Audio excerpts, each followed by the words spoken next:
କଞ୍ଚା କୋଳି ପାଚିଲା କୋଳି କେଟା ଚିହ୍ନି ପାରୁନି କିନ୍ତୁ ସେ ଖାଇବାରେ ମାହିର ଅଛି। ବହୁତ ସାରା ବରକୋଳି ଅଛି।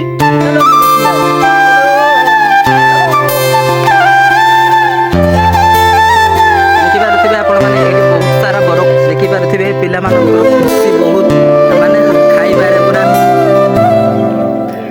ଏଇ ଦେଖିପାରୁଥିବେ ଅଙ୍ଗୁର ନେତା ଭଳିଆ କୋଳି ଗୁଡାକ ହେଇଛି ଦେଖିବା ପାଇଁ ଯେତିକି ଖୁସି ଖାଇବା ପାଇଁ ତାଠୁ ବହୁତ ଖୁସି।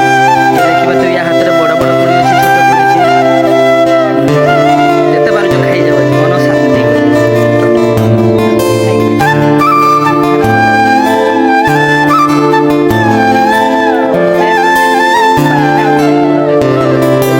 ସମସ୍ତେ ଆସିଛୁ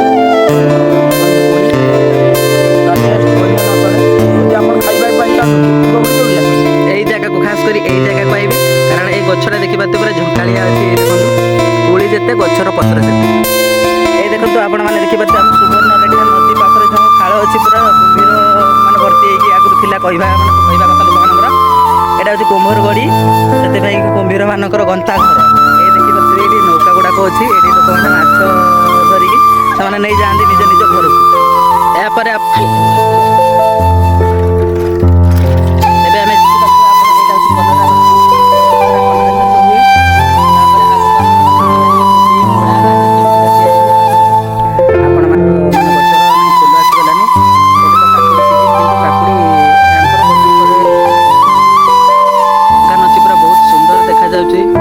ଏଇଠି ରହିଯାଉଛି ନଦୀ ଆମେ ସେପଟକୁ ଯାଇପାରୁନୁ ବହୁତ ଦୁଃଖର ସହ କହିବାକୁ ପଡୁଛି। ଏଇ ଦେଖନ୍ତୁ ଏଇଠି ହେଇଛି କୋବି ଚାଷ ବନ୍ଧାକୋବି ଏବଂ ଫୁଲକୋବି। ଆଉ ଏଇଟା କୋଉ ଶାଗ ଆପଣମାନେ ଯଦି ଜାଣିଥିବେ କମେଣ୍ଟ ଦ୍ୱାରା ଆମକୁ ଜଣେଇବେ କାରଣ ଆମେ ଏଇ ଶାଗର ନାମ ଜାଣୁନାହୁଁ। ଏଇଟା ଦେଖିପାରୁଥିବେ ଆପଣମାନଙ୍କର ସୋରିଷ ଗଛ ତାଙ୍କର କଳା ସୋରିଷ। ଏଇଠି ଦେଖିପାରୁଥିବେ ଆପଣ ପୁରା ଘଞ୍ଚ ଜଙ୍ଗଲ। ଏଇଠି ଆଗରୁ ଗୋଟେ ଫିଲ୍ମ ସୁଟିଂ ହେଇଥିଲା କିନ୍ତୁ ସେ ଫିଲ୍ମଟା ଆମ କାଳରେ ଥିଲାନି ଆମେ ଦେଖିପାରିଲୁନି। ଦେଖନ୍ତୁ ଆମେ ଏବେ ସୁବର୍ଣ୍ଣରେଖା ନଦୀ ପାଖରେ ବହୁତ ସୁନ୍ଦର ଦେଖାଯାଉଛି ଏଇ ଦୃଶ୍ୟଟି। ଏଠାରେ ପକ୍ଷୀମାନଙ୍କର ଗନ୍ତାଘର ଅଛି। ଏଇ ଦେଖିପାରୁଥିବେ ଗୋଟେ ଧଳା ବଗ ଏଠାରେ ବୁଲୁଛି ତାର ମାଛ ଶିକାର କରିବା ପାଇଁ।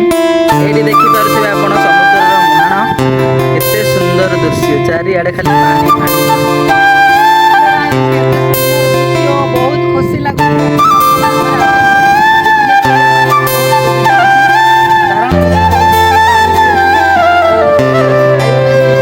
ବ୍ୟବସ୍ଥା ଅଛି।